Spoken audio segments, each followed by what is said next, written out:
Good evening. We're very pleased to have our symposium on the global financial crisis, focusing specifically on the European debt crisis. And we welcome the Dean of the Whitehead School of Diplomacy, Ambassador John Menzies.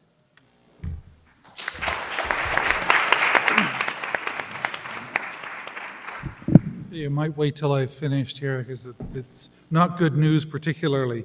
This is the Global Financial Symposium on the European Debt Crisis. On behalf of the Whitehead School of Diplomacy and International Relations and the W. Paul Stillman School of Business, I am delighted to welcome you here this evening for this joint activity. We're very pleased to be in collaboration with the School of Business and look forward to many more opportunities to conduct this kind of a program. Several years ago, when I first joined the campus here, I visited the namesake of our school, John Whitehead, who is the former chairman of Goldman Sachs. As you may recall, he took them international, he took them public. I learned very quickly that you can learn a lot from John Whitehead if you just listen. One of the first things he said to me was that I should watch out for the downgrading of our bond rating. And I thought, okay, well, I'll watch for that. And no one was talking about it back then, but he met with the bond rating agencies. He said, this will be a catastrophe for us. And he was way ahead of his time. A little while later, he said, you know, after you watch the bond ratings for a while and the downgrade, he said, then watch out for this from the government, which is that we start buying our own bonds.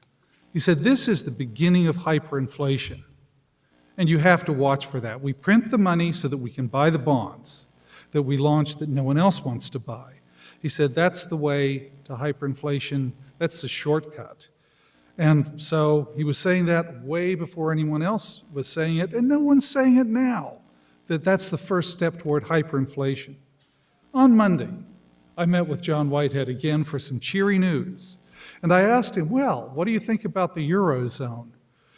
And he said, you know, we're linked with them, that the dollar is linked with the euro inextricably. And he said that we're in the middle of a vortex, we're going down. I asked him, well, why is it that we're not moving against the euro? Because the dollar seems like it should be moving against the euro, and it's not to the degree that the circumstances would warrant, in my view and in his. He said we should be looking at the secondary currencies and watching how the dollar's taken a bath against them. He said one of the great things that's just happened is the hiring of a Canadian for the first time in history to head up the old lady of Threadneedle Street, the Bank of England. That's never happened. We're inextricably linked and in a vortex, according to John. He said we're leading to a financial collapse. On this cheery note, from someone who was a superb judge of global economies, I now have to turn this over to my colleague and friend here, Paula Alexander, who will lead this discussion. The analogy that I think of is with the euro and the dollar and their economies and ours. If the Titanic is going down, those of us who actually made the lifeboat should not be too cheery because we're lashed to the handrails of those economies and that currency. And so if they're going down, we're going down with them. That's a personal view. Paula, thank you.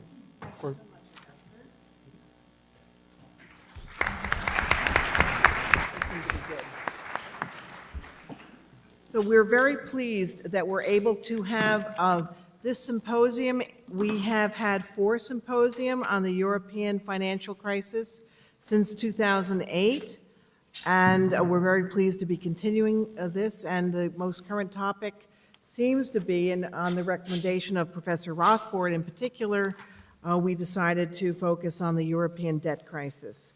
We're extremely pleased to have a set of panelists, Professor Martin Edwards from the School of Diplomacy, who will be speaking on the general context, Michael Livian, CFA, who is the founder of an investment firm with a lot of experience, and he will be talking in specific about the European debt crisis, and we hope of raising possible solutions David Ressler, unfortunately, was not able to be with us tonight because of the rescheduled date.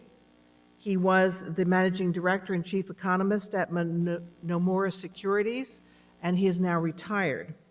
And our own Professor Scott Rothbart is our executive in residence, and he has a regular column on Heard on the Street, and he'll be talking about the impact of the European debt crisis, specifically on the American financial markets, but in the financial markets in general. So we're extremely pleased to have this very auspicious panel. I want to make two announcements. One is, as you leave, there are sign-up sheets if you're seeking credit for your class. And at the end of the symposium, there will be a reception on the 4th floor in the atrium. So you're all welcome to come up and have some refreshments and speak informally with our panelists. After the formal presentations, there will be an opportunity for dialogue among the panelists, and then we'll open the floor to question and answers. And then Professor Yeoman Yoon, our own professor of finance, will be making some concluding remarks. Are there any questions? All right, so Professor Martin Edwards.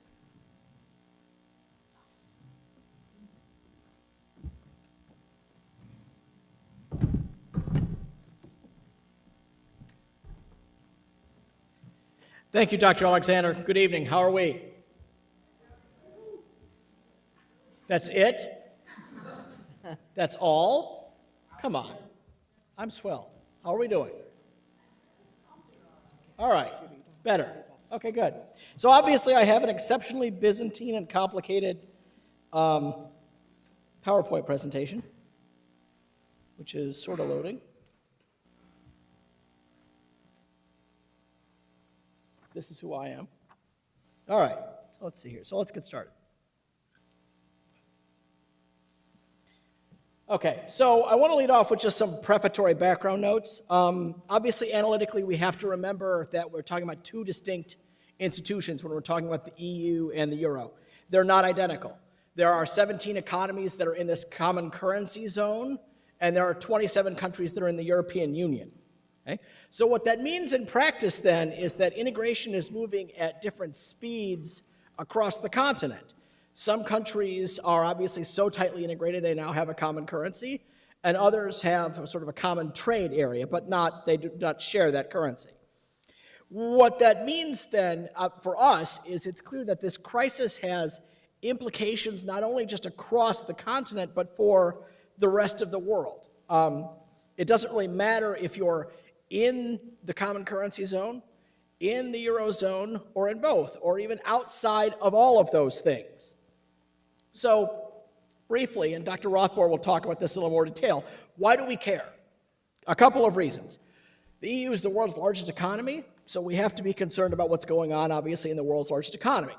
It's the U.S.'s largest trading partner, so as we try to think about potential markets for our exports, paying attention to what's going on in the EU is obviously fundamentally important. Problems in Europe obviously ripple through financial markets stateside. So, put another way, what happens over there affects our own ability to rebound from the recession. If Europe is not buying our goods, then we obviously can't rely on exports to Europe to help us grow moving forward. The European economic crisis right now is the single greatest threat the global economy faces. The OECD said this just the other day. They said, well, fiscal cliff, yeah, but that's really two. Eurozone's the big one. Okay, so it's much more pressing. All right, so briefly, I'm a political scientist by trade, and so I think about these issues maybe a little differently than most. One of the things I want to underscore is that what we're seeing is obviously a crisis, but we're also seeing a real test of international cooperation.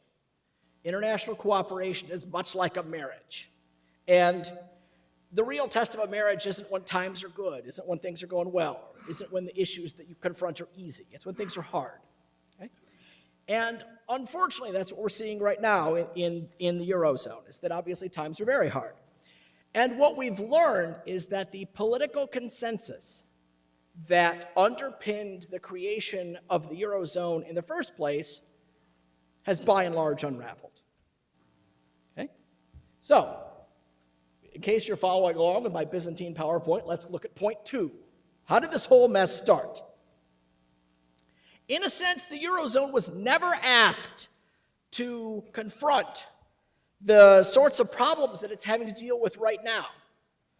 Didn't have a fiscal union, had a monetary union, but not a fiscal union. Didn't really have a mechanism for bank regulation. It didn't have a strong mechanism for surveillance of countries' economies. And also, it didn't pay attention to long-term issues like competitiveness and the balance of payments. So, put another way, the very institutions that would allow for economic adjustment when times are hard were never, ever built. Thus, we're trying to build them now. Now, this raises, of course, a very sensible, intuitive question. Why would this happen? The rationale for this kind of minimal economic governance is a simple one. Times were good, and the cost of building these institutions that might not be needed outweighed the benefits. So the politically expedient thing to do when the euro was created was simply to create a set of institutions that lowered transaction costs. Okay? So we created this common currency, and this common currency allowed large German banks to operate in other countries competitively. Okay, fine. And that served as a huge boon to trade because it lowered costs. Now, no one would dispute that or say that that is a bad thing. That's comparative advantage, right? Comparative advantage is a good thing, and comparative advantage is one of the things that came from this deep economic integration. However, deep economic integration creates opportunities, but it also creates vulnerabilities. Once economies become interconnected, what happens in one country then can have detrimental effects on others. Fine. So we created this zone of common currency. We saw these huge inflows of capital from the north to the south, okay, which is great. That had the effect of financing a lot of growth, but that also relaxed market discipline on a lot of governments in Southern Europe. So what that meant was that many of their issues of competitiveness, which were long-standing, were not addressed.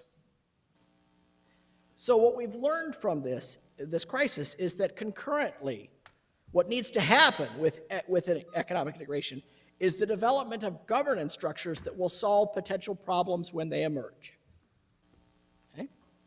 If we think about the history of European unification, we sort of take away 3 things. First, this process is a very incremental one. So folks that get exasperated by the 20th summit meeting, this shouldn't surprise anyone. We're operating incrementally, and times are hard, which means we're going to see progress happen more slowly. Okay? Second, this is a process that's driven by the larger states in Europe, namely France and Germany. Third, it was never, ever about the policies that France and Germany could adopt that would benefit everybody. It was always about the policies that those large states can adopt that would, of course, benefit themselves. Again, not surprising. So this now brings us to the present predicament. We can think about what's going on in the Eurozone this way.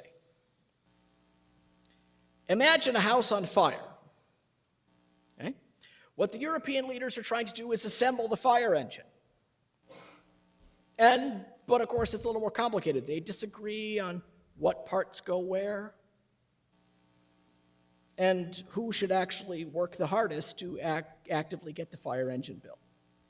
So, what might be appropriate economic policy is now no longer politically feasible. It's harder for French and German politicians to support deepening economic integration, which is the only real way ahead. It's also even harder for those smaller countries, Finland, the Netherlands, that didn't reap as much of the gains from integration as France and Germany did to support deepening economic integration right now. In the early days of the Eurozone, financial markets viewed all the countries in the zone as the same. And now, obviously, that does not happen. Greece, Spain, and Italy now have become risky in ways that they were not before the crisis. So the financial market pressure on those countries, which lessened in the early days of the integration, now has come back with a vengeance. Now, at the same time, many of these ideas that might be politically feasible would make for hugely bad economic policy. There's obviously been lots of discussions about kicking countries out of the Eurozone. Okay, but again, a lot of these countries are interconnected. And kicking countries out of the Eurozone is certain to cause huge tumults to financial markets, both certainly in Europe and then obviously abroad. Okay? So the challenge that Europe faces, in a sense, is nothing new. Folks like to think about the present world as being fundamentally different from what came before it, but that's not actually true. Economic integration has always produced winners and losers. We know this. Just drive around the Northeast and you look at textile factories that have shut down. You drive around the Midwest and you look at automobile factories that have shut down. Okay? Economic integration always produces winners and losers. The political challenge is to find ways to make economic openness politically sustainable. So I want to turn to a misconception regarding the crisis. Okay? There's a story that appears always in a lot of accounts that says that this is all about a virtuous North sort of underpinning or allowing a profligate South. Okay? This story really only goes so far. This story obscures a lot of blame. After all, France and Germany had a hand in devising these budget rules. And France and Germany flouted the very budget rules that they created in the pre-crisis world. So it's really hard to blame other countries for following suit. Greece obviously exploited some rather ambiguous rules to overstate the magnitude of its budget deficit. But again, they weren't the only offenders here. If we think about Spain, what was Spain's offense? The only way that Spain could have prevented the bubble was to run large budget surpluses, which of course are good ideas, but politically not feasible in practice. So if we think about what this means then, this tells us a couple of things. One, the problem is not merely one of profligacy. Okay? The problem is one of debt sustainability. And of course, debt sustainability is harder to have when financial markets don't trust you in the same way that they used to. For Greece, the problem is also about competitiveness, which can only be created with structural reforms rather than austerity, because these countries obviously can't devalue, so they have to rely on internal ways to make their labor markets work more efficiently. For Spain, it's about having a working banking sector that can survive bubbles. So this narrative about the disciplined North and the lazy South is very politically expedient. It's obviously easier for German politicians to say this than any one of the following things. One, we never created stricter rules, and we breached the ones that were there. Again, that's not something that voters are going to accept. Two, we created these rules to let our banking system prosper, and we didn't realize that other countries' banking crises would in turn become fiscal problems. Also, not a good soundbite, hard to explain to a voter. Three, we didn't realize that we needed to ensure that other countries actually remained economically competitive.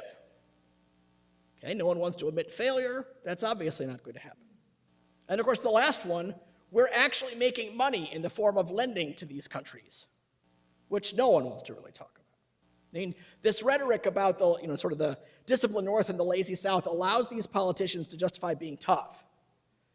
And as I'll talk about in a minute, whether this is actually the right thing to do remains an open question. So obviously I want to talk about austerity next.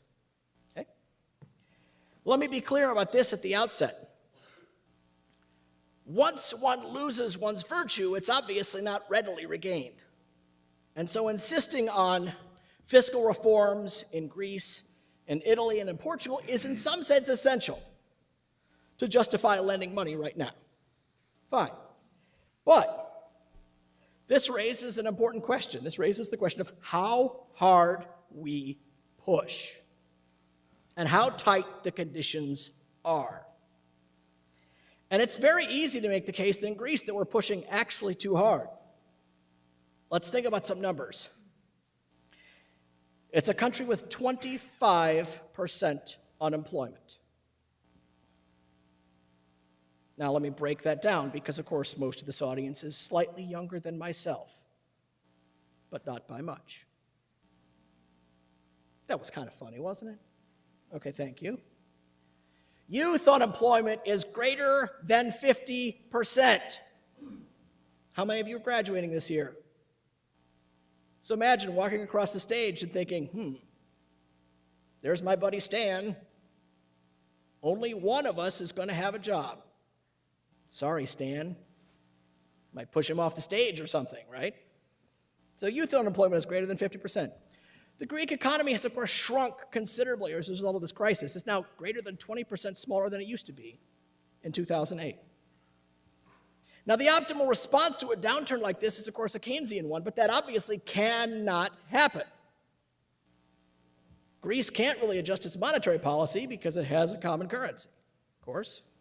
And Greece certainly can't spend more money. Okay? What's making this problem worse are the politics. The Greek government's a coalition of parties.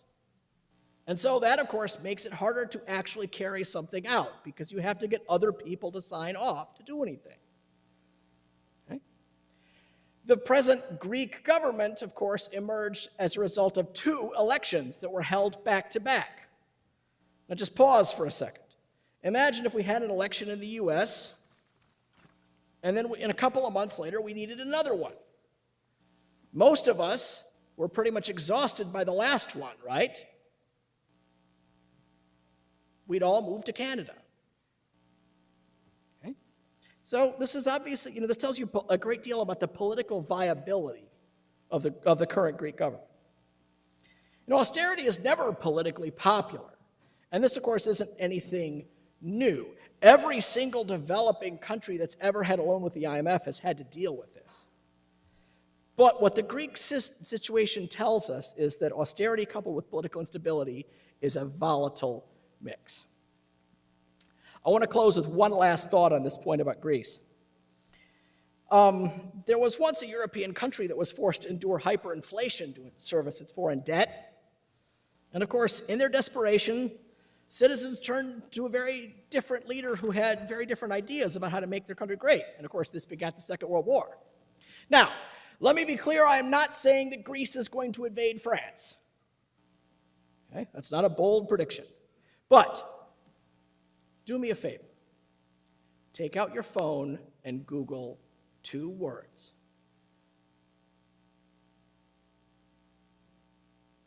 Yeah, none of us have phones, Dr. Edwards. Take out your phone and Google 2 words. Golden Dawn. Golden Dawn is not a teenage band. Okay? Golden Dawn is a rather right-of-center party that stands to gain considerably if the present government falls. Now, for those of you without phones, you might have the slower, not-so-smart phone. I'm going to give you a hint. One of the things that leaders of Golden Dawn continuously have to say is they have to deny that the logo for their party is based on the swastika. These are not good folks. These are not folks that you want coming to power anytime soon. Okay? But pushing that government, causing it to unravel, might produce problems, considerable ones.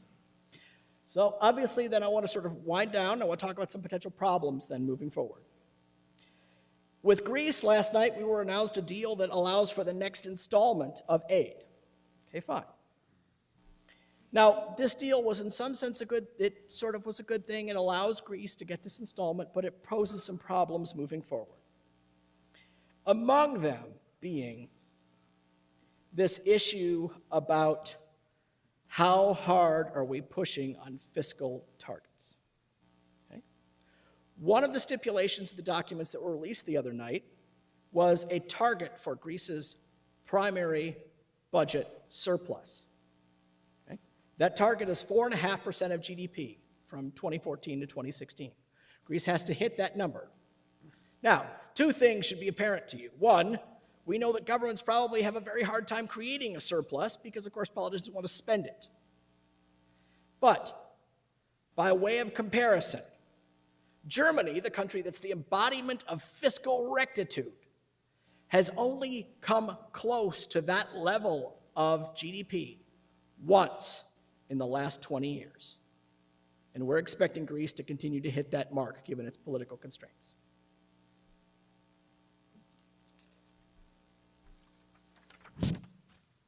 As we look forward to next year, of course, we have elections in Italy and elections in Germany. And just as with the election in the US, that obviously causes politicians to step back and reassess what they have to do, it's going to complicate our attempts to resolve this crisis here as well. All right, so if we think about the future, we might very well see a smaller Eurozone. But we might not, but we will certainly see a deeper one, because it's going to have to be more robust. It's going to have stronger surveillance. It's going to have stronger backstops. Many of these are being built right now. The European experience for us provides a cautionary tale for regional integration. It suggests that this minimal governance is a bad idea, because we, of course, have to prepare for the negative externalities of integration just as much as we would prepare for the positive ones. Lastly, this issue about fiscal adjustment needs to be politically feasible as well as economically feasible, because the success or failure of austerity depends on the politics of the situation just as much as it does on the policies. Thank you very much.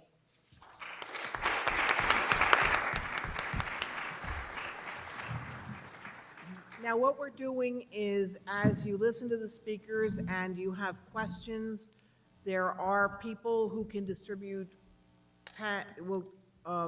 sheets for you to pose those questions. Professor Levisic and Professor Riley will collect them later during the Q&A period. So as you're listening, write your questions or your comments down, and we'll have that discussion during the Q&A period. Now, I'm going to see if I can bring up the next speaker's presentation on the computer, this computer, and if not, I'll use mine. So give us just a second.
This is Michael Livian, CFA.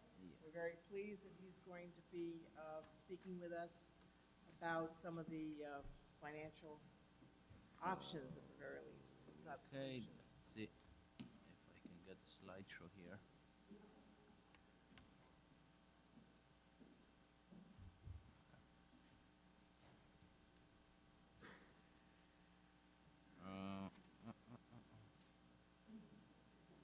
document.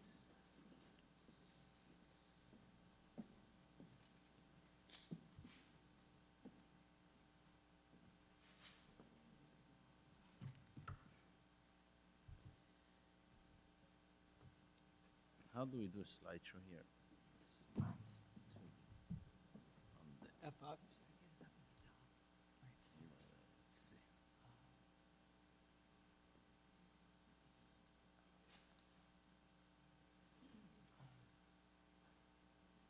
Okay.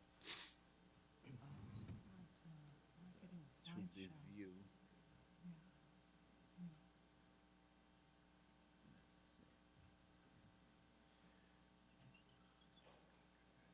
Is it under document? Is it under documents? Let's see. Why don't I save it when you're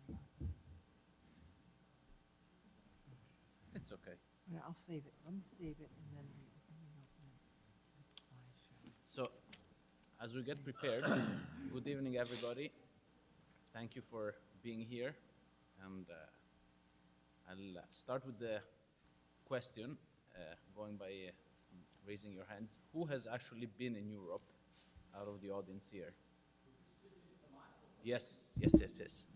Who has been in Europe in the audience here? Could you raise your hands? Okay. So, I like to start the presentation. I was actually offered a topic that is quite complex, and I think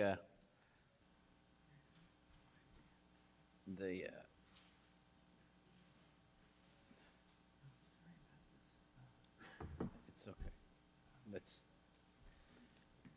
I'll start. We don't really need to follow the presentation. We're going to talk a little bit more loosely. I'll start the presentation with a picture, and it's a story. It's a story of two people that they see all their friends getting married, and they get very excited, and all of a sudden they rush to get married. They make a lot of promises to each other. They don't sign prenups. They don't consult with a lot of other people. They decide to get married, and when they decide to get married, they both commit to work hard, make money, buy a house, buy a second house, and be successful in life and have a family. They quickly get married.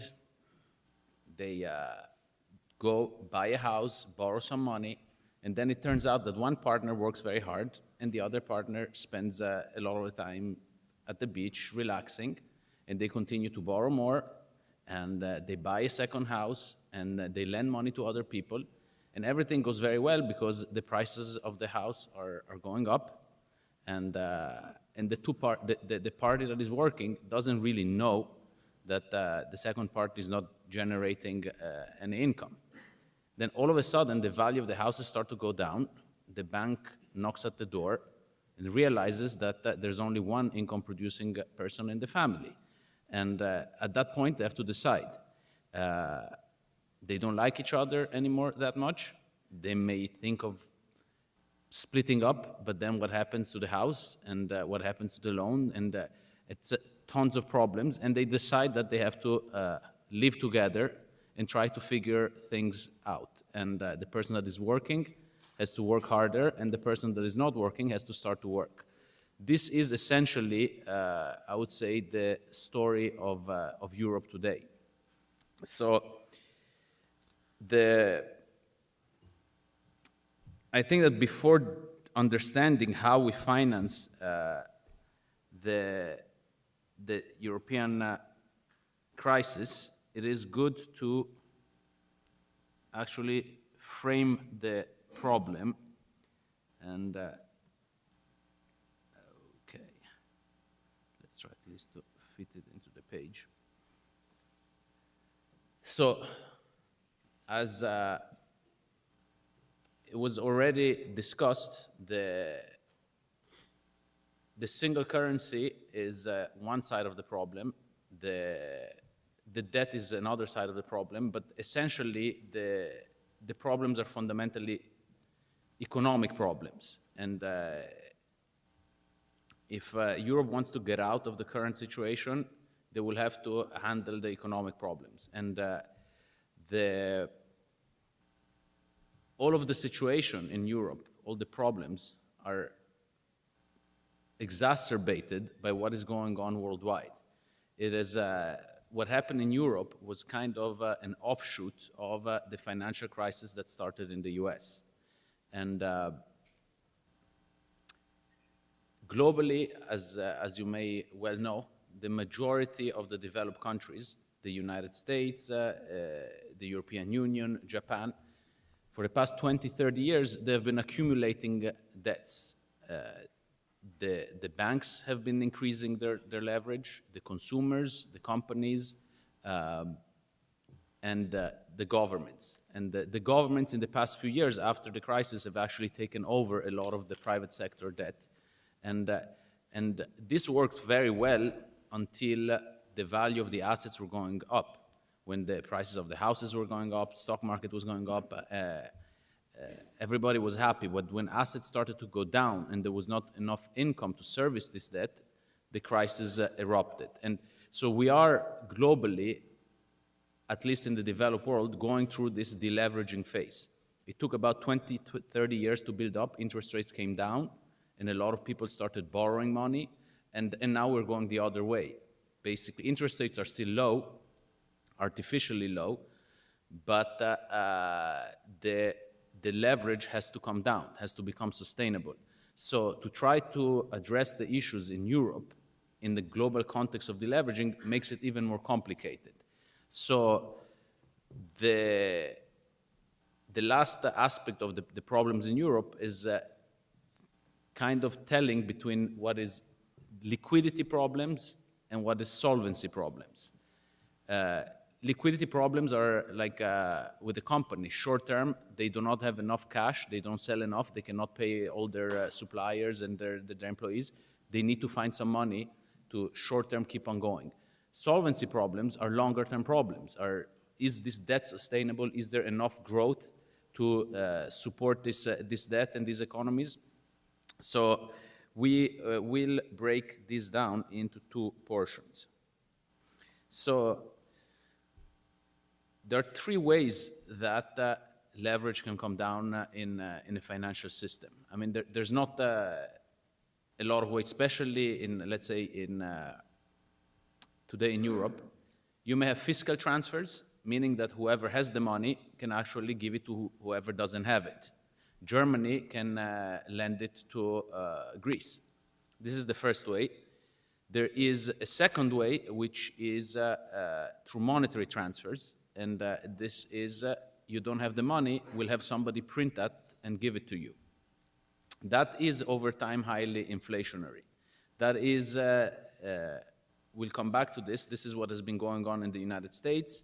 It is something that has started in the US, and we will touch on that. Or, clearly, if there's too much debt and it's not sustainable, you just restructure the debt. And you go back to your creditor, say, sorry, we don't have the money, let's extend our maturities, let's reduce the rates, let's try to work that out. So all of these three mechanisms today, they're actually working in Europe. The two last mechanisms that I spoke about, monetary transfers and debt restructurings, they have completely opposite effects. If you print money and help governments and banks by printing money, ultimately, the effect that you may have is inflation and hyperinflation. Instead, if you restructure debt, that can create a spiral in the economy, and it creates deflation. Now, both of them are terrible. I mean, if you look at our policymakers, central bankers, they want to be somewhere in the middle. They want to have a little bit of inflation, maybe not too much. But if you end up on the two ends of the spectrum, hyperinflation or deflation, that is catastrophic economically, socially, politically, financially. So the act of deleveraging and fixing the economy should take into account both aspects. Now, what a lot of people, I don't think, focus on and do not know, and they basically every day say, oh my God, the Federal Reserve is embarking in QE3, how many QEs, and there's going to be so much inflation. And in Europe, the inflationary process, it is mostly, in this case, a monetary process. So printing money itself doesn't create inflation until this money goes into the system. So the acute observer that wants to see if inflation is happening would have to look at some other things. It would have to look at excess reserves in the banking system, the velocity of money. There are macroeconomic measures that indicate if this money is actually going into the system, circulating, and creating inflation. That is not happening. It is not happening in the US, and that's why the Federal Reserve very comfortably, they're not stupid. You know, these people are the brightest people we have in this country. When they sit around the table and make a decision, they're not taking decisions lightly. The reason why they can do this with comfort is that they see that the velocity of money since 2008 and 7 has been going down, and the credit is not being created. So as they will notice an inflection point, a change in that direction, they will certainly start to pull back the monetary expansion. We do not know when that is. We do not know how that is going to happen. This is the big risk. It's an experiment. And the same thing has started to happen in Europe. Now, Europe, their central bank, the European Central Bank, the ECB, has always had a very big influence from the German central bank and the German government. This has been, I mean, it's independent from the government, but the German presence was very, very strongly felt. I do not know how many people are familiar with this, but Germany has a history of hyperinflation. Between a lot of the things that are happening today, if somebody wants to study them and understand how they panned out and what happened, there's a very good period in history between the two world wars. So all of those things happened then. You had wars, you had a lot of debt, a lot of leverage, they had to bring the leverage down.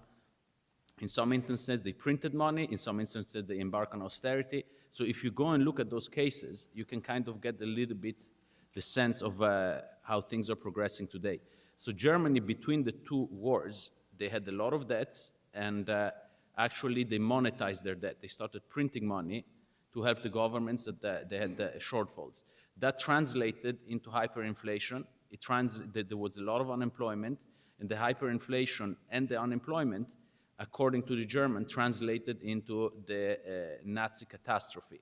So since then, they promised themselves that they would fight with every single tool any hint of inflation. And that is why up to now, I would say up to the past few months, they were very, very, very hostile to the European Central Bank starting to print money and give it out to governments and European banks. So today you have all of these examples in Europe. You have mechanisms by which the wealthier and more stable countries are transferring money to countries that are more in need.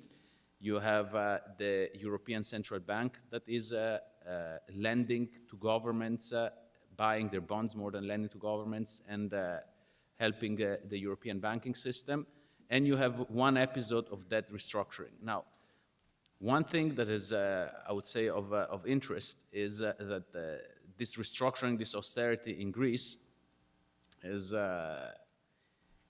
it's pretty controversial. I mean, I do not know how familiar you are with the terms of these restructurings, but the reason why this restructuring is not highly effective and is not bringing the debt down that much in Greece, it's not making it sustainable, is that the people that actually lent the money to Greece, they said, we're going to lend you the money, but we want, if you basically have to pay back, you pay us back first, and then you pay back the bondholders.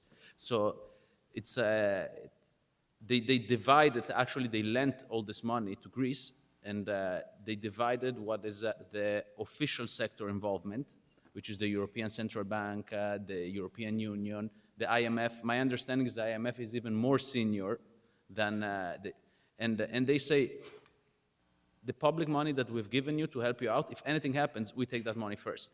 And then the bondholders, they've been subordinated. So when all this restructuring has happened in Greece, which has been taken a long time and it has been like a big deal for the Greek people, it did not really dramatically bring that debt down because they restructure only the debt that was held by the private sector, not the public sector. And the majority of that debt today is public sector. So there are things going on in Europe. They're very politically charged. So as we discussed before, they're all incremental steps. It's basically trial and error. So I'm going to go to the last slide. I'm very happy to speak about all the different mechanisms that have been put in place by the European Union and the European Central Bank. It's an alphabet soup. You have every single letter of the alphabet. You know, every few months they come up with the new thing. So essentially, all the measures that they took, they're targeted, and they're targeted primarily to address liquidity needs. When you do have a financial crisis, this is something very interesting. I think that I always like to share this thought with students and attendees. People believe that the financial system is this robust, complex architecture of contract instruments, regulators. The reality is that the financial system is purely an agreement between people based on trust. When trust disappears, the financial system becomes non-existent. Whether it's the banking sector, whether they're capital markets, if people do not trust each other and they do not trust that they will honor their obligations, the whole system disappears. In those instances, you do need somebody to step in and to restore confidence. That has happened in the United States, and this is what the European Central Bank has been doing. So at some point last year, people became very fearful, not about Greece leaving Europe or not being able to honor their debt, about large countries like Spain and Italy not being able to repay their debt and not honoring that debt. That itself would be a big problem, but would not be as bad as a problem if it was not that all the major European banks actually they were holding the debt of the Italian government and Spain. So people started to take their money out from banks in peripheral Europe, sending it in safer countries, and banks could not find funding anymore for themselves. So the European Central Bank has created all these different measures. So wherever the market has failed, if there's a market, the interbank market, it's a market where banks lend to each other, that market completely collapsed in Europe. So the European Central Bank created programs and would lend at 1% to the banks. So if you have an interest, I will speak separately about all these different vehicles that have been created. The European Stability Mechanism that is supposed to fund countries that are in need, help banks of countries that are in need, and all the different measures.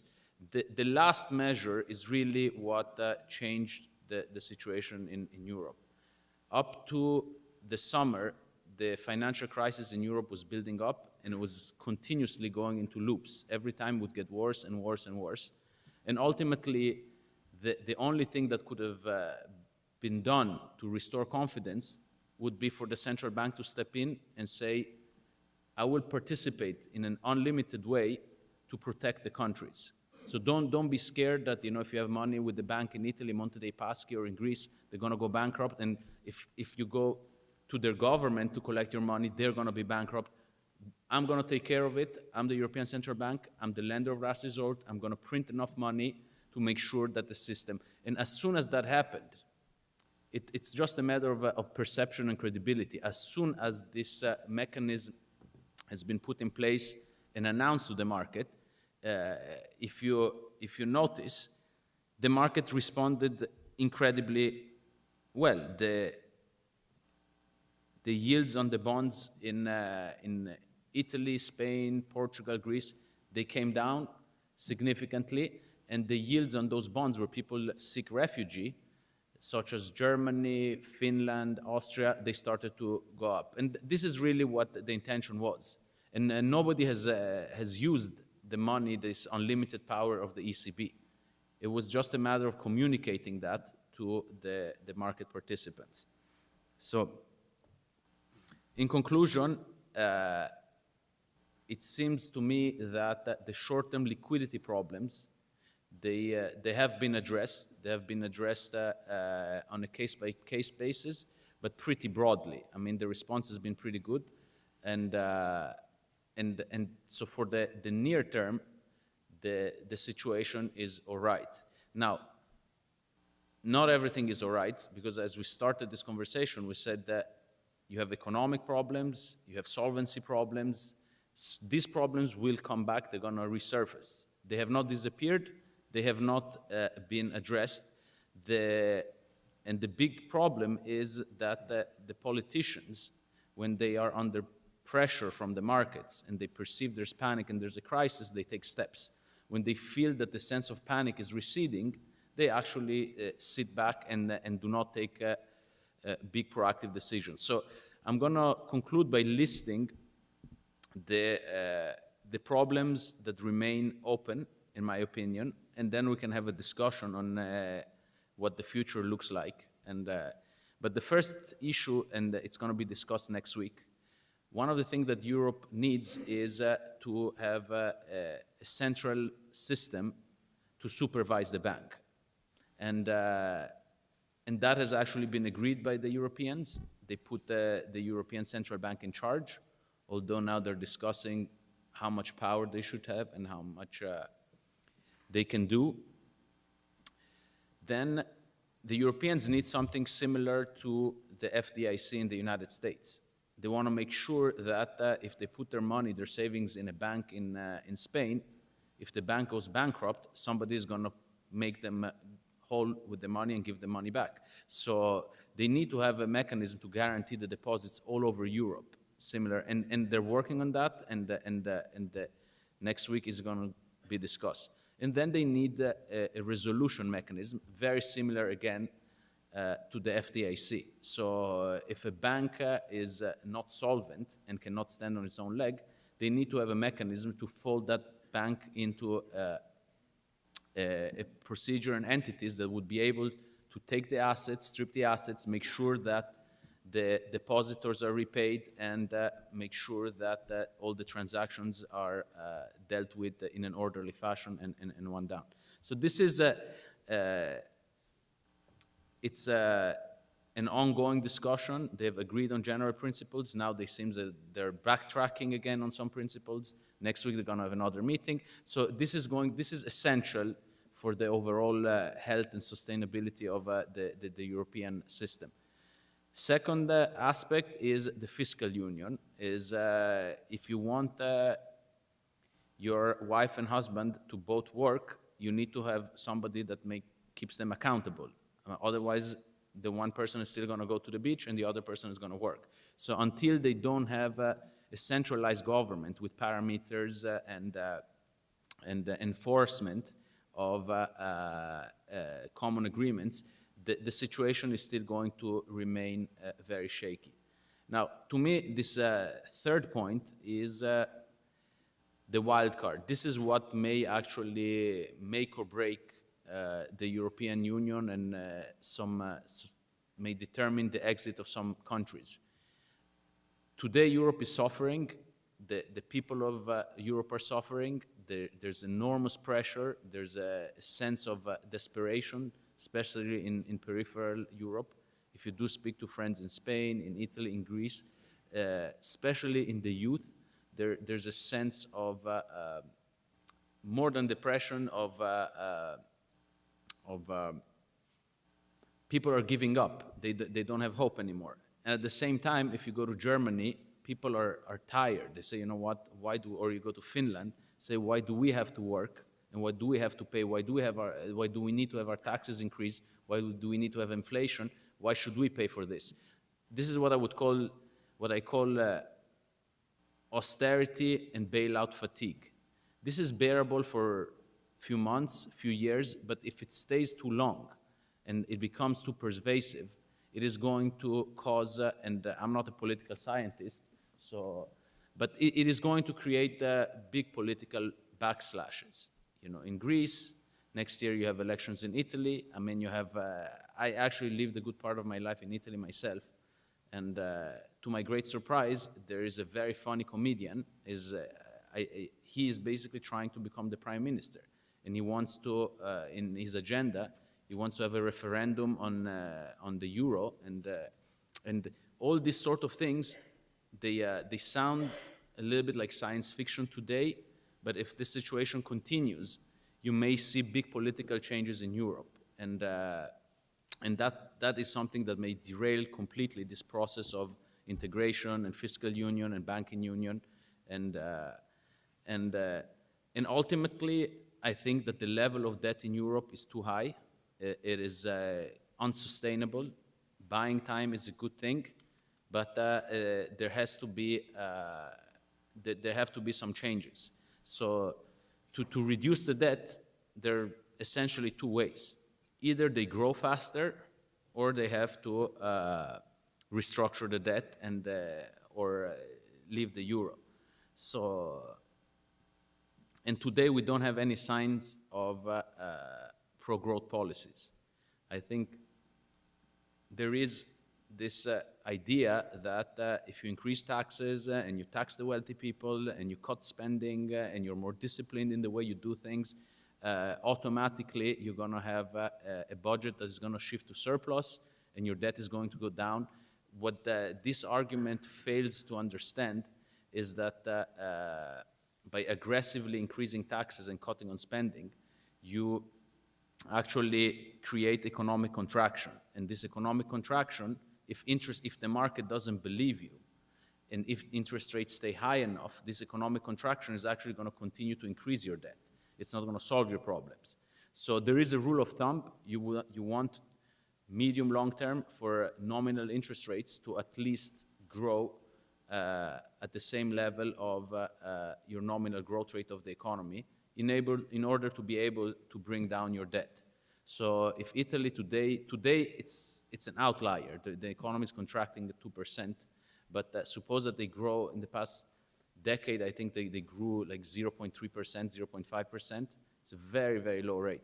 But if their interest rates on their bonds are 4.5% and they grow at 0.5%, it's very difficult for them to reduce that debt that is sitting at 120% of GDP. And even if Italy, despite what people think, actually is very, very close to a primary budget. So if you strip the interest component of the government budget and you take everything else, they're spending what they're collecting. So among all these countries that are troubled today, Italy is probably one of the healthiest ones. But still, if they do not manage to lift their growth rates and bring interest rates down, the debt problem is not going to be solved. And ultimately, some countries will be forced to either restructure their debt or exit the European Union. So with that, I conclude, and I thank you. And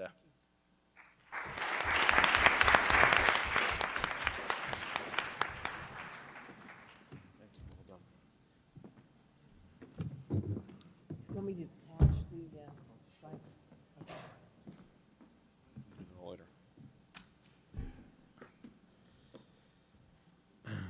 Good evening, how are you?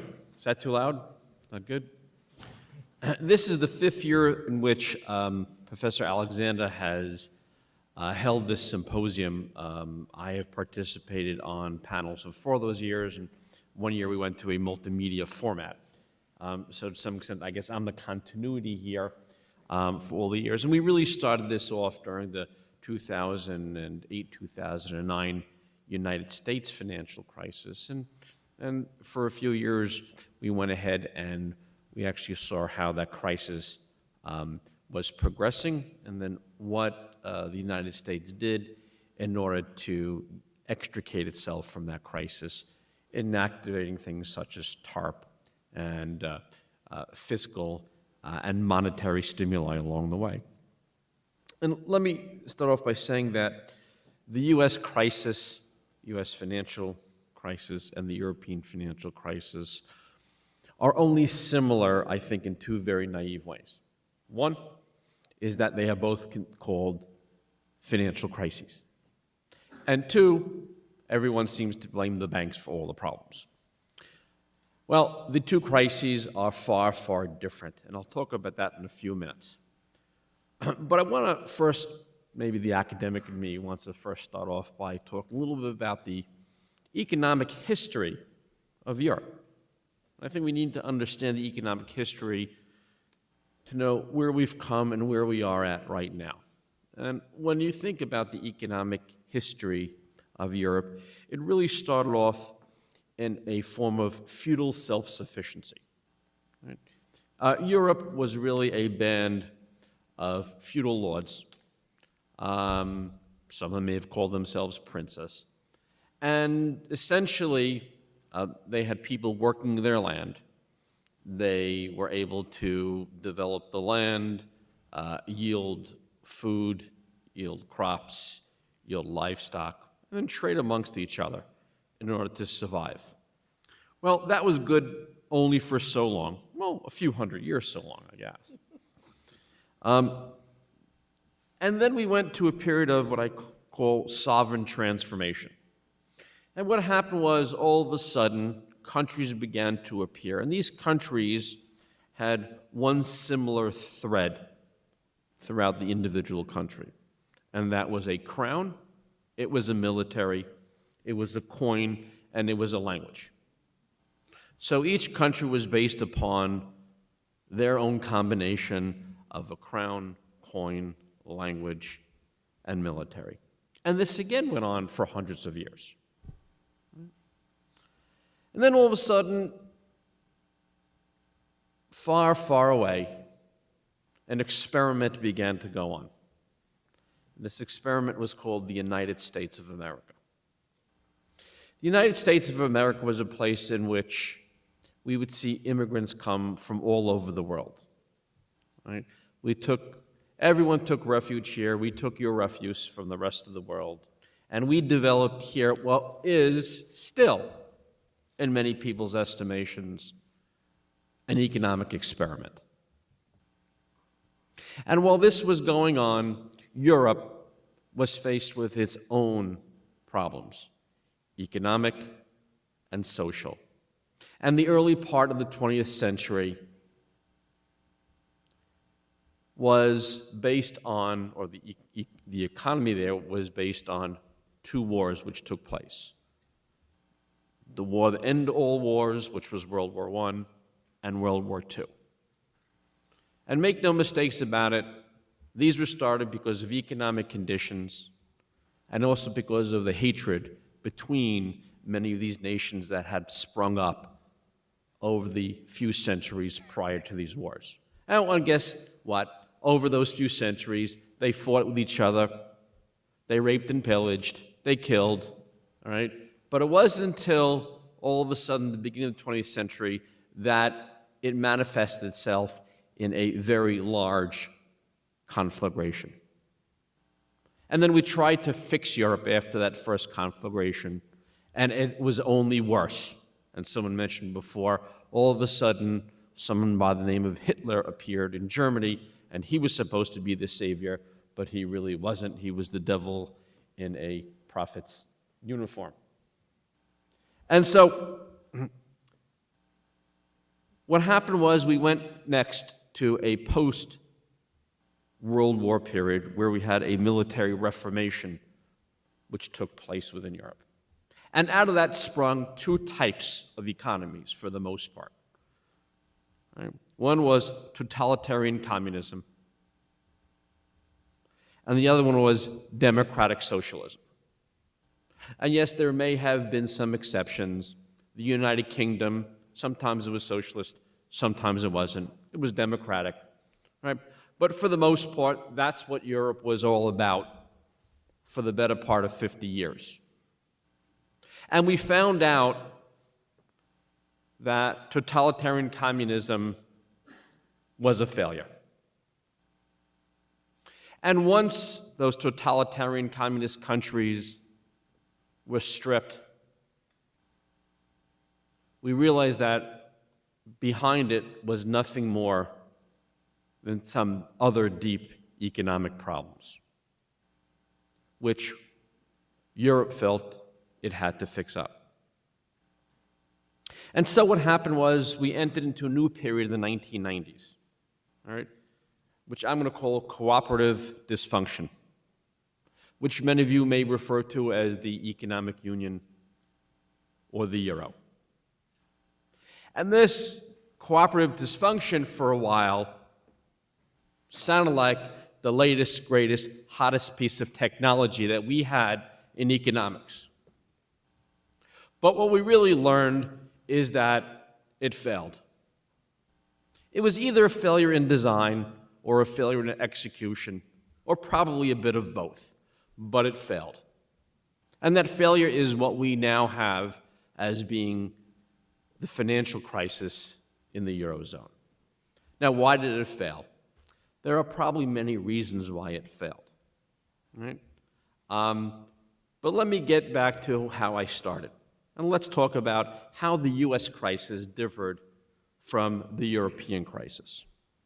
The U.S. crisis really manifested itself from a series of asset bubbles that we had in the United States.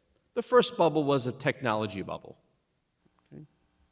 And we were able to withstand the popping of that bubble. But in doing so, we created a second bubble, an echo bubble. And that echo bubble was the housing crisis. Now, the housing crisis, that was caused by what I think you consider to be some very, very poor controls in our mortgage system. I think many people would say that perhaps we had a mortgage system gone awry. We had a mortgage system which was on the verge of criminal behavior. But certainly we had a mortgage system in this country which drove this asset bubble. And helping it, and I discussed this in some of the previous symposium that we've had, is that driving this was the use of many derivative securities, some of which were intended to be insurance, some of which were intended to help people get homes, right? But again, perhaps most of all, we just had this naive notion that everyone in the United States deserved to have their own home. Now, what also differs with the United States financial crisis is that the United States had a strong central bank. And it was that strong central bank that actually helped to get us out of the financial crisis here. Now let's turn to the European crisis. Okay. Was it as a result of a technology bubble? No. A housing bubble? Maybe Spain had a bit of a housing bubble. Maybe England had a little bit of a regional housing bubble. Okay? But it was not a housing bubble across the entire spectrum of Europe.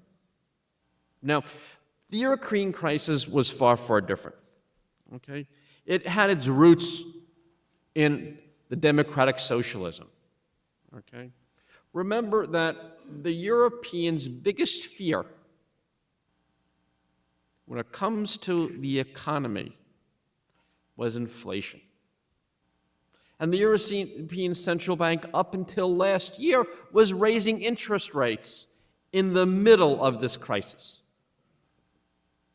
And why is their biggest fear inflation? Because of what they learned in the early part of the 20th century. And it was this fear of inflation, right? And the notion that you still had some very strong control by unions. And you had a very deep union mentality within the electorate that helped cause this crisis.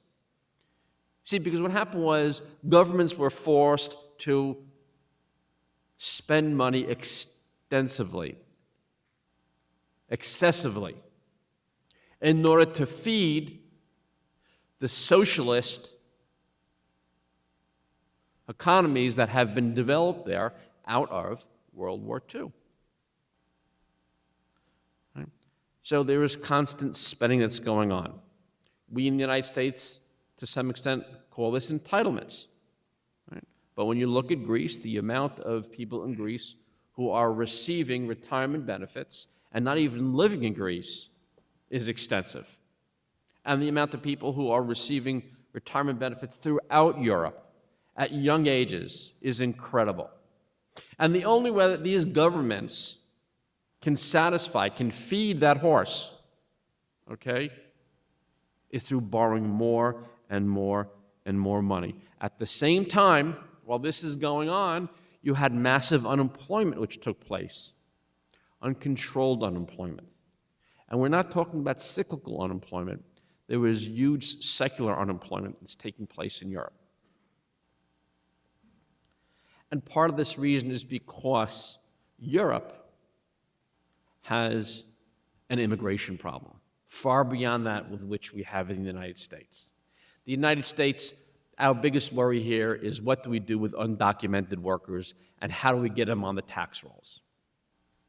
Europe has a far bigger problem. It cannot absorb the immigrants and put them to work. The United States, we can absorb them and put them to work. They're off the books. You probably see them, working on gardens throughout New Jersey. It's the Garden State, after all. All right? And yes, we have to understand that there are undocumented workers who work in the United States, but we have them working. Europe has an entirely different problem. They have massive immigration, especially people who are coming from North Africa into Europe, and there are just no jobs for them. There are no houses for them, and they're not part of the social safety net. So the problems in Europe are far, far different than ours. And the solutions are going to have to be far, far different. And one last thing, the European Central Bank is not as strong as the U.S. Central Bank. Right? Now, I think it's getting better. Jean-Claude Trichet left in October of 2011. I believe that's the date that he left. All right? He was a gentleman who, in the middle of a crisis, was increasing interest rates and was still trying to fight the next battle of inflation while everybody was unable to pay their bills and while people were starving and they couldn't find housing. Well, along came a new ECB president, and he seems to get the message. He's with the program. He understands, just like the United States, that the role of a central bank is twofold. One is certainly to control inflation and deflation, and the other one is to promote growth. And so I believe that Draghi is going to be part of the solution in Europe, and it's not going to happen overnight. Right? And he has also been very successful at lining up a lot of the other global banking agencies to help to develop a banking safety net. Now, in the United States, what we're able to realize is that part of our problem here was that we had a lot of derivative instruments who basically were shooting against our banks. We had investors in this country and in Europe who were hoping, praying, betting that our banks would fall apart. Our banks actually were quite solvent. All right? But what happened was the government came in and they said, we're going to give enough ammunition to our banks, we're going to give them enough capital that you can't destroy them. And that's what happened. The problem in Europe is that they're already insolvent. It's beyond the point that a lot of these banks, or the central bank, or shall I say the government coffers, can even come up with enough money. Greece can't print any more money. It simply can't. All right? And that's why someone mentioned before that you may have to resort to budgetary restraint in order to try to get things under control there. What Europe needs to do may sound a lot like our fiscal cliff in the United States.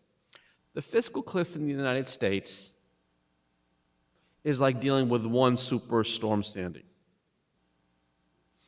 The European financial problem is dealing with a year of Superstorm Sandy's, one after another, day to day. They're going to have to change a few things there. And going back to what I said before, was the Eurozone and the Euro currency flawed in its design or its execution? Probably a bit of both. And I think they're going to have to take a hard look and say whether or not the euro makes sense anymore. Let's remember, as much as they all try to band together in this cooperation, I call it cooperative dysfunction, because they still hate each other. They have been fighting wars for years, okay? In Europe, you're not a European. You see, in the United States, we're Americans first, and then we're New Yorkers or Californians or Idahoans next. In Europe, you're German first, or you're French first, and then you're European second, all right? And they'll remember, you know, how their relatives were killed by your relatives 50 years ago, 100 years ago, 200 years ago. They can show you the farm that used to belong to their family, which is no longer there, all right? That doesn't exist in our country, except when the government takes it away from us, but that's another story. So our fiscal cliff here, we'll get over it. The European crisis is going to take much longer. So that's a little bit of the history and the color of what's behind it. But really, I'm here to talk about how do you invest in all this, because that's what I pretty much do day to day, and certainly what I teach about doing day to day here. Okay. So, believe it or not, do you know that the Stocks 50, that's an index of 50 of the largest capitalized stocks in Europe, is up 10% this year. The S&P 500 is only up 12% in comparison. The dollar versus the euro is the same as it was a year ago, albeit that the dollar did get strong for a good period of time. Now that our fiscal cliff issues are kind of on the front burner, the dollar has given up a little bit back to the euro.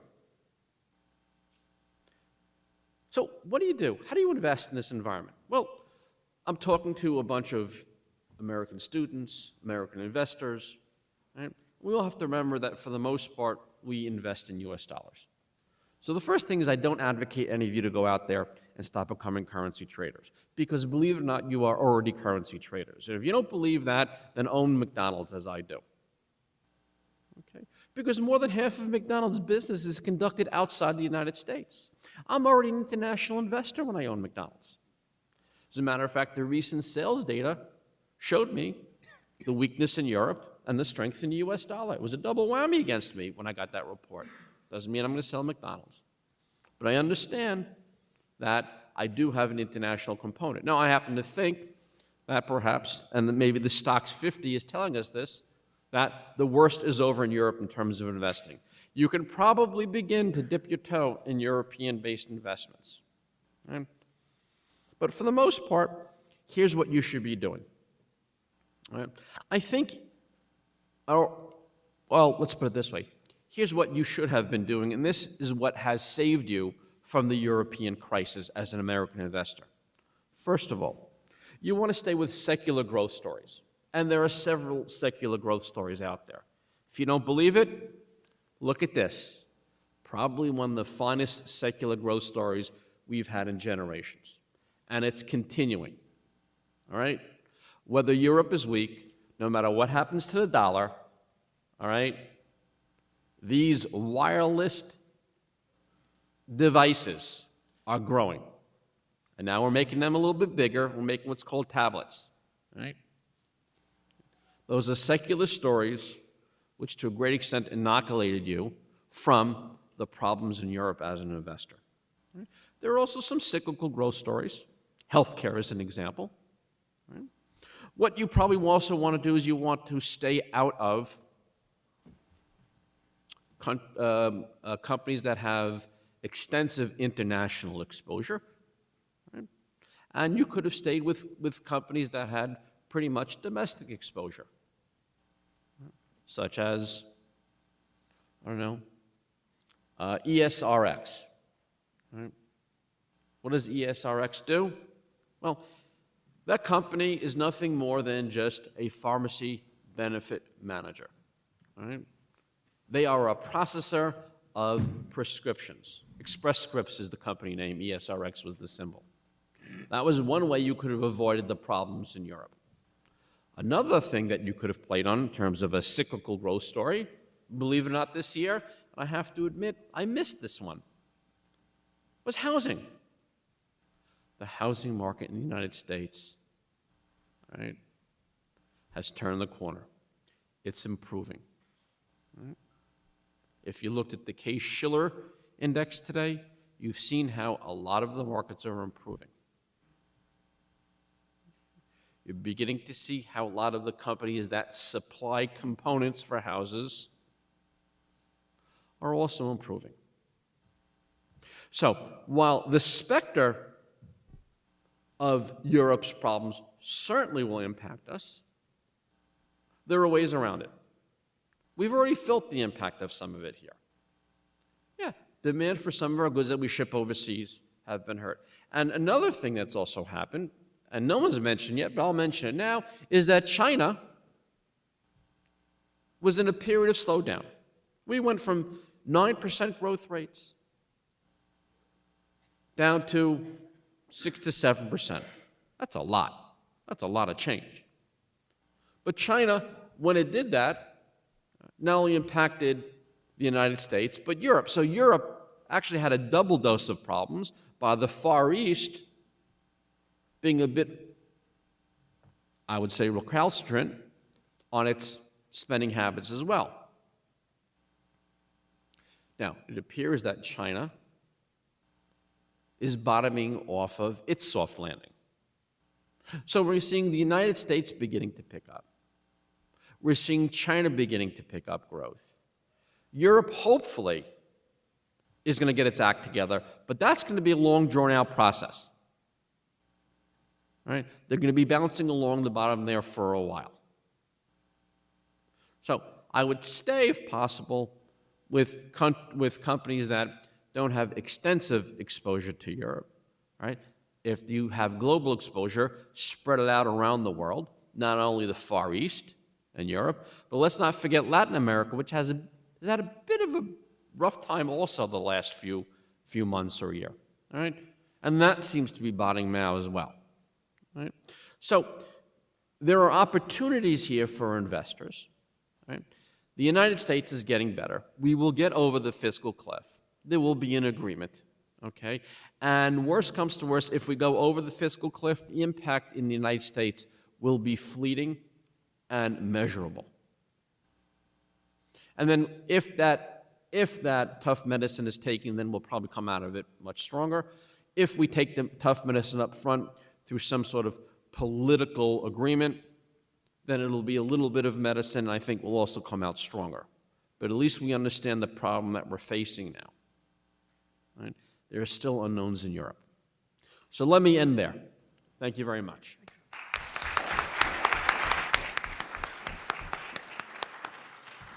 I invite the panel to respond to each other, respond by questions or comments, if there are any.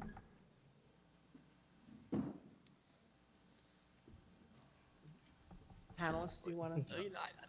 I'd just like to ask something from my diplomacy colleagues.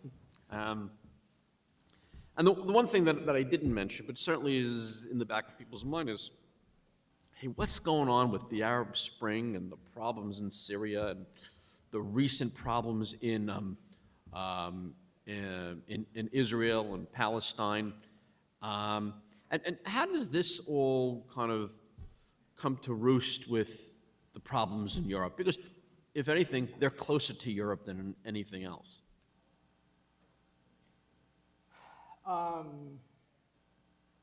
does this all tie together? I don't It's know. on. Can you hear me? It's on. This is on. Well, yeah. Providence has blessed me with a fair amount of volume, so translation: a big mouth. A lot of these things obviously tie together, and in a sense, what's going on in the Middle East kind of makes, solving Europe that much trickier too.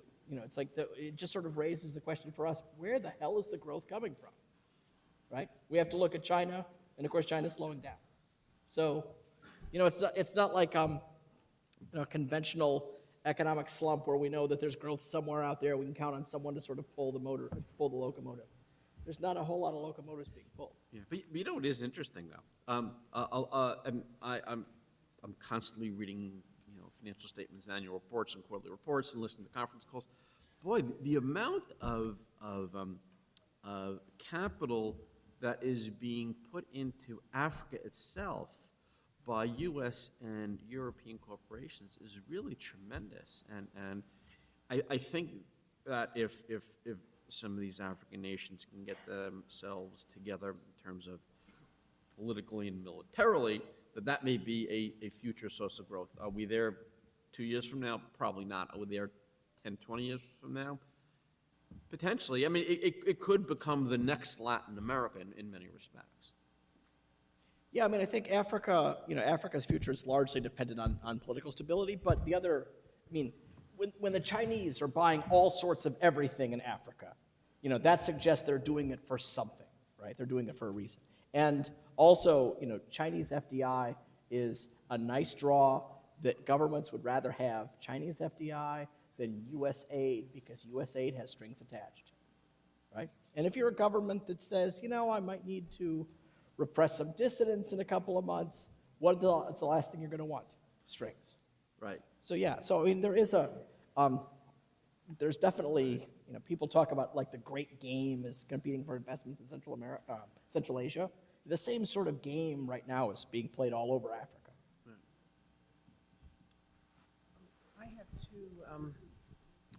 two comments. One is last spring when Greece had its political issues, I felt double-crossed because the debate came about shall Greece repay its debt, but they were silent on the fact that half the debt was discounted, and then they started talking about not meeting the debt obligations. So what they called with taking the haircut, 50% of the debt was excused, and then they started negotiating about how much they would repay on the remaining 50%. Comments on that, or? Good. I think Michael wants to comment. At least he looks. The comment is that it's not the entire stock of debt that is. Yeah. Yes. If you look at as I said before, if you look at the debt, the stock of the debt in Greece, the 50% that has been discounted is not the 50% of the stock. Is the 50% that has been actually underwritten by the private sector. Now, in the past 2 years, Greece has received let's say that the debt is about $300 billion. They've received close to $200 billion of public funding. So it's basically 2/3 of the debt has not been negotiated. So it's basically, and that's why these numbers, it seems like they're continuously restructuring, taking big steps, and they're mini steps, because it's basically 1/3 or 1/4 of the debt that is being actually restructured. When they will decide that the haircut is going to affect the European Union, the European Central Bank, the IMF, it's not going to happen for the IMF. That's when the actual restructuring is going to occur. But that's not even on the table today. So. Here's what worries me about Greece more than anything else. There is nothing that I can think of that country has that can monetize its debt. Natural resources, what are they going to sell the Parthenon and rebuild it in Las Vegas? What are they going to do? You can only go so far with ouzo and olives. There's no gold. There's no oil. What are they going to do? They have very little technology, and that's the big problem that they face in Greece. And that's why I think Greece, of all the problems, it has the most unique and worrisome issue. So that's my kind of second comment. One is about structural unemployment. When you have these austerity measures that limit growth, growth ultimately gets you out of these issues, but you have very high levels of unemployment and youth unemployment, and that becomes a structural unemployment because your workforce becomes downgraded, and that becomes, it seems to me, a cyclical downward spiral. Go ahead. Well, look, I'll say it goes back to what I mentioned before about the social fiber of Greece, where you just have so many retirees and people who don't pay taxes, and they're all swimming in their swimming pools in their backyard. There is a huge cultural issue there, and it's going to take one of two things to break that cultural issue. It's going to take a war, right? A real military war. Or it's going to take some tough medicine that people are going to have to take, and right now they're looking at the tough medicine. But if the bad dog people take over, it may be more. Maybe who knows what they'll do? They'll attack Turkey for all I know. Which, by the way, hats off to places like the UK and Turkey because they have stayed out of this mess, and Turkey happens to be actually one of the best, I think, areas to invest in the Eurozone as well as the UK. And, even though Israel is not considered technically in the Eurozone, I think you can consider it there. Those three nations are the best places to invest, and they're all kind of on the fringe of, the central part of Europe that really is the problem. Now, I see that there was collection of questions through our Professor Wiley and Take someone else's question.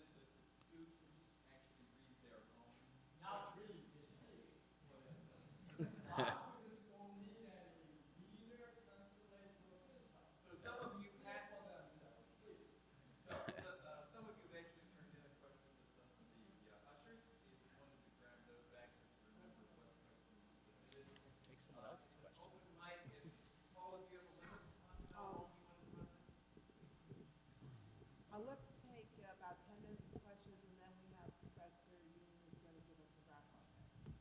So it is open mic. Please feel free to, I would say, as you watch the cue, maybe 3 or 4 at a time, you take turns.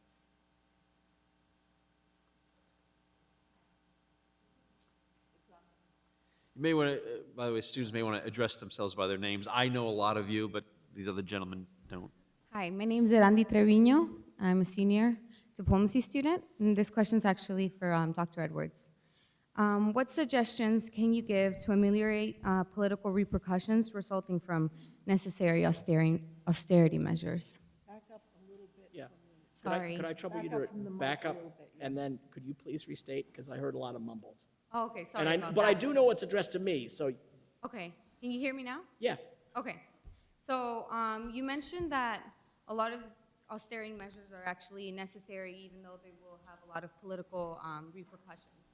So my question was, what suggestions can you give to deal with those political repercussions whenever austerity measures are absolutely necessary?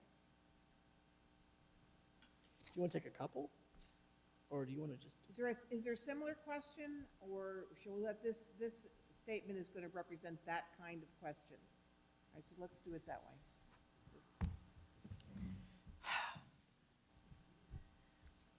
A good question. I think the problem is that this is really this is a muddy issue because, we have to we make an assessment about creditworthiness, right? We can assess if a country or someone is solvent or insolvent, but it's really hard to say if a government's problem is it can't reform or won't reform. And I think, how do we fix this? I think we need to sort of look under the hood and really get a sense of what's going on in that country. And I think Scott's absolutely right. There is kind of I heard this speaker who writes a newspaper in Greece, and the story that he tells about Greece is the story of Icarus. That they were sort of exposed to this tremendous opportunity. They failed to take account of what was necessary to keep the country competitive, and look what happens. And I do think that there's sort of an ingrained culture that suggests that, well, I'll give you an example. prior to the onset of this crash in Greece, there were certain occupations in which you could retire at age 50. Okay? Now, those occupations were protected. So, two groups that could retire at 50 would be musicians and television and radio personalities. Okay? Now, there's nothing about those occupations that is particularly dangerous. Right? I mean, you can have an accident with a trombone, but that's probably not going to happen. The idea was that musicians can get germs from handling reeds in their instruments, so they need to retire early. And folks that worked in television and radio could be exposed to hazardous chemicals through hairspray and makeup. So these are the rules that politicians created. And a lot of those have to get undone. But that's really hard, because obviously no one thinks, you know, awesome, I moved to Greece so that I could retire early, and now, damn, this sucks. Now, I have a follow-up to that. Governments also are politically unstable. So when France was aligned with Germany on promoting austerity in Europe, then the French government changed. Right. And we had a discussion prior to the seminar about the upcoming elections in Europe, so I want to address that to Michael. Yeah, I mean, I want to take this opportunity to, one, it seems like we're talking a lot about Greece. Greece is not the center of the world. You know, that it used to be at some point in time, and a lot of people over there, they still think it is, but it is not. Now, I mean, it's true. A lot of the big Greece, Rome, France, they live in basically throughout the prism of their history, and they're not up to date with the current time. The issue with Greece getting out of the euro or defaulting was a sensitive issue politically up to now, because there were a lot of CDS, a lot of banks that were involved. With time, people will actually, and the banks, they will take care of these things. They're not going to be as exposed as they will. And it is possible and even likely that at some point in the future, after the elections in Germany, because this is still a very sensitive topic, Greece may stay in Europe, but actually leave the euro. And that is not going to be catastrophic. It's not going to be dramatic. Probably the net impact over time, if it's done orderly, is beneficial for everybody, both for the Greeks and for the rest of Europe. Because traditionally, countries like Greece, their economy has been heavily dependent on export of agricultural products and tourism. And if the currency weakens enough, they may attract, a lot of tourism and start to export agricultural products, and they can get themselves out of trouble. So imposing this austerity just because there's a fixation with discipline is it is not always the right answer, and I think it has to be taken case by case. In some countries you need austerity, in some countries you need less. So. But I personally would not be terribly surprised if 2-3 years down the road, you see Greece basically agreeing with the other partners in Europe that they're going to start with the two-currency system at some point and then slowly go out. And at that point, it's not going to be a catastrophe. What was one of the most important elements of national sovereignty? Sir? A little closer. Better. One of the most important elements of national sovereignty is fiscal policy, the ability to develop and implement fiscal policy. Yet it's become increasingly clearer that fiscal integration is going to be necessary for long-term viability. How would you assess, though, the nation's willingness to surrender that key element of sovereignty to the overall body of the EU? And I often liken it to the Articles of Confederation in the U.S., but that was similar culture, history, and all of that, which is wildly disparate in Europe. And so what does that imply for the long-term viability of the EU with respect to national sovereignty and surrender? Scott? Well, if you're looking at individual nation, are you looking at individual nations or are you looking at the EU as a whole? Any individual nation particularly would have to surrender a Well, crucial element of their I like to look at this as not so much dealing with a sovereign nation, but dealing with a junkie. All right? Dealing with a junkie. All right? And that's what we have. We have a bunch of junkies. All right? They've been on this you know just rave of fiscal spending like it's free heroin, and they're gonna have to be told by some good friends, you know what? We're gonna have to put you through a program, or you're gonna die. And that's what's going to happen. And that's what the French and Germans, I think, to some extent, are saying. Look, you know, we're willing to help you, but you gotta help yourself. Here's a 12-step program. It's not going to be easy, all right? And yes, you're going to have to lose some of those freedoms that you may have in your own mind as a sovereign nation. But if you want to continue to be a sovereign nation, you better listen to us. Otherwise, we're going to let you go down the hellhole. And it's going to be tough love. They may adopt what I think you suggested with Greece, and that's Right, because if Greece leaves at least the use of the euro and it has its own currency, everything becomes cheaper and it attracts more tourism. That's a traditional growth policy. Right. Sure. Right. You devalue when you grow. We have a long history of that in Southern Europe and in a lot of countries. Yes. Listen, technically, the devaluation of the currency is it's a hidden default mechanism. I mean, you don't pay your debt because you don't have it. You basically reduce your currency, you have to pay less.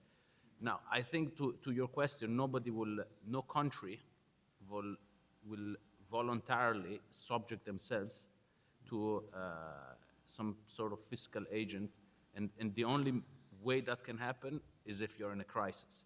So when things are calm, nothing's going to happen. When there's an acute crisis and sense of panic, then people may agree, say, you know what, you're lending me money, I'll have to listen and. Or bail. Look, I think that the nearest closest example we have of what's going on in Europe really happened in Latin America. You know, back in the 1980s. You probably could have had some sort of Brady bond type of mechanism that was put in place. The problem I think stems from this common currency, and yeah, you know, maybe they need to ban that or kick them out, and there will be a period if they do kick them out. There will be a period of recalculation. And that may be hard for a short period of time, but in the long run, they'll be better off because now they can sell their goods and services much cheaper, and then there'll be an influx of capital. My question to you is, Professor Rothbard, you talked about Europe's biggest concern being inflation. I want to bring it back from there and bring it back to America and realize that what we've seen so far is QE 1, 2, 3, TARP funds, all this money being spent. With that being said, $40 billion a month is being pumped in and bought mortgage-backed securities and put into the economy so that they can stimulate and hopefully people will have jobs, credit will be dispersed, and everybody will be happy. My biggest concern should be hyperinflation because of this. How can you keep pumping so much money into the economy and not have hyperinflation, not come out of school and you talked about before 50% of European students not having a job? Well, we're 25%. I, for one, don't believe that quantitative easing has made one iota of difference. It is not cash that is going into the economy. All that we're doing is we're playing musical chairs with financial assets. Now, you guys may think differently, but all we're doing is we're taking cash that the Treasury has, or the Treasury creates, giving it to the Federal Reserve. The Federal Reserve is going out longer on the yield curve, and they're buying bonds that normally in the future they would probably have to pay back anyway. So all they're doing is they're playing games with the yield curve. This is not money that's going into any kind of fiscal program. We're not building new roads with it, okay? Just a monetary game. We're not printing anything. We're not creating anything. All we're doing is we're playing what a lot of hedge funds do, and that is the yield curve game, right? We're doing essentially the world's largest carry trade, and except the government's doing it this time. So it doesn't really matter. Eventually it'll unwind. Anybody else have any thoughts about quantitative easing? It is very controversial. I think that the fears of hyperinflation are justified. I think the history of central bank being right at timing is pretty abysmal. So they've been printing. This money has not created inflation. Until you have high unemployment, until credit doesn't flow, you're not going to have inflation. When the credit starts to kick in, then it's going to basically kick in very, very fast. And that's when you will start to see inflation and hyperinflation. Now, what they're preparing themselves for is they have set series of tools for themselves that as soon as they start to see inflation happening, they have reverse repos and certain deposits and a lot of different programs that they're going to utilize to bring this cash back. So the concerns are real, but sometimes you have to decide which is the least of the evils. And I think, they had to make this decision. They made it right. The one thing that I want to set forth here is that the reason why they've been pushing so hard to keep interest rates low is to try to make this phase of deleveraging kind of gradual. If they let everything go down, the banks and rates move by themselves, you would have had a collapse of housing, collapse of banks, panic, and would have been a depression. So they've been trying to manage this basically, and I think they've been very, very skillful in actually engineering a rebound in the housing market. There's no, I would say probably 90% of the U.S. economic recoveries, they had the housing markets at the center. The housing market in the U.S. is very important. People have confidence. It has a lot of other industries around the housing market that they benefit. And the fact that they've been keeping rates so low and they made housing so affordable in the U.S. And now basically, if you compare rents and purchasing with the current mortgages, forget about the fact that you don't get the mortgage. That's a different problem. That's a problem with the banks, not the Federal Reserve. But they are helping basically the housing market. So hopefully, as the housing market gradually recover, that is going to help with employment, is going to help a little bit. The big question is if the Fed is going to be prompt enough to start to take the money back out of the system when inflation kicks in. And it's anybody's guess. They made a commitment until when? 2000? They just extended it to, I think, end of 14 or 15. Yeah. But whatever. I mean, I would not. I don't take the communication of a politician and central banker at face value. When they need to basically change, they will change. They're not gonna Better.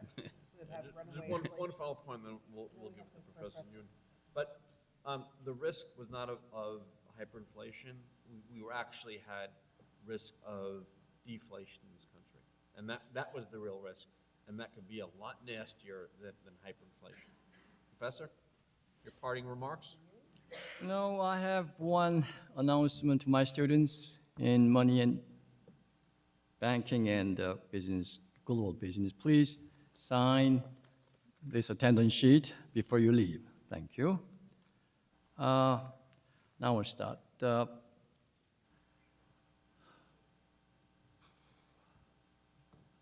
So many different descriptions and prescriptions, predictions regarding the euro have been printed, aired in the mass media, often creating chaos and confusion even among educated readers' reviews. I sincerely hope that I couldn't possibly add more chaos, confusion, especially you listen to carefully the views of our distinguished three panelists. For the past 3 years, I've been occasionally been subject to the following negatively phrased question. If you had to argue the Eurozone will not survive as a common currency area, what would you say the primary reason will be? My usual response can be summarized with 2 words: policy error. History amply demonstrates that the world economy has survived a series of policy errors. For example, the Great Depression in the 1930s was gratuitous, unnecessary treasury, if I borrow Paul Krugman's words, namely policy error. The Asian financial crisis that occurred in 1997-98 was another gratuitous, unnecessary tragedy, another grave policy error. The so-called neoconservative, ideology-driven Reagan-Thatcher revolution also led to a serious policy errors, which culminated in a massive deregulation of financial markets, as well as severe income and wealth inequality in America and beyond, which, according to some economists, eventually led to the subprime mortgage crisis, with the unintended support of 2-decade-long lax monetary policy, often called as Greenspan put. We've been often told that Eurozone was not and is not an optimal currency area. From a strict economic standpoint, the Euro project should not have been launched at all, as argued by many economists in 1999, to the following effect. The European Economic and Monetary Union is doubly flawed. First, it forces diverse countries to live with a single interest rate and single exchange rate that cannot be appropriate for all member countries. Second, combining a single currency with independent national budget policies encourage fiscal profligacy. I might add that the situation in Greece and other Mediterranean countries is a manifestation of these flaws. There were certain standards when the member countries applied membership in Eurozone. Greece was not qualified, so they cheated. And everybody knew the Greeks were cheating with statistics. You know how to lie with statistics. But then some members demurred.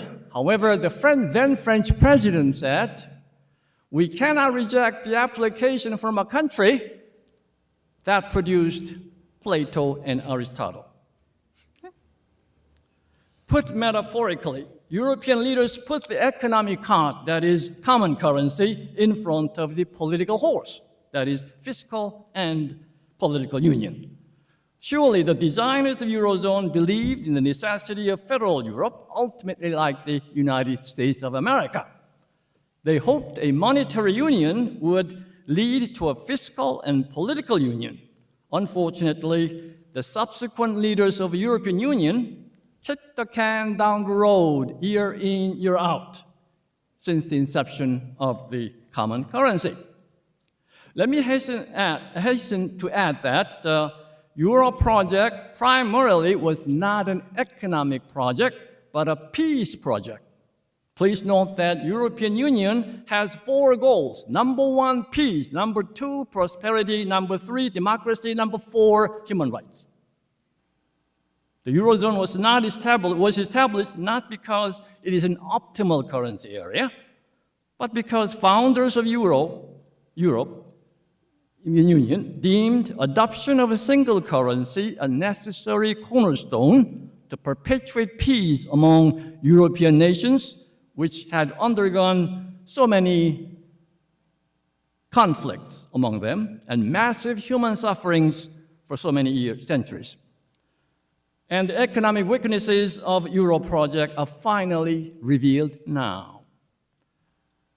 I believe the Eurozone will fail unless the Eurozone member countries achieve a fiscal union, starting out with the establishment of a banking union, although it may have saved temporarily with some stopgap measures such as successful operation of European Stability Mechanism. In the short term, the activation of new outright monetary transactions OMT program by the European Central Bank is critical to prop up the sovereign debts of peripheral Eurozone countries. But Bundesbank is a problem. Bundesbank, German central bank, headed by Jens Wiedemann, seems to be applying brakes on the heroic effort of ECB President Mario Draghi. The survival of the euro. German political leaders, as well as German central bank, hold the key. If they truly want to save the euro, German leaders, represented by Chancellor Angela Merkel and Bundesbank President Jens Wiedemann, must be able to persuade the German voters to graduate from the short-term parochial German interest the more longer-term, more inclusive, what German called Weltanschauung worldview that would at least tolerate Germany's becoming a temporary financier to save the euro, or save the what the Germans called barbarians in quotation mark, meaning peripheral Eurozone members that are now in trouble, in return for serious economic reforms in the latter countries. The legendary Chancellor Konrad Adenauer of West Germany once lamented as follows: God made us grave mistake. He set a limit to the level of our intelligence, but he did not set the limit to our stupidity. When the Berlin Wall fell, Germans proved him wrong. I believe Germans have another opportunity to prove their beloved Chancellor Adenauer wrong by saving the euro at this time. If they do, the German nation deserves the Nobel Prize in Economics. Thank you. That's my closing remarks.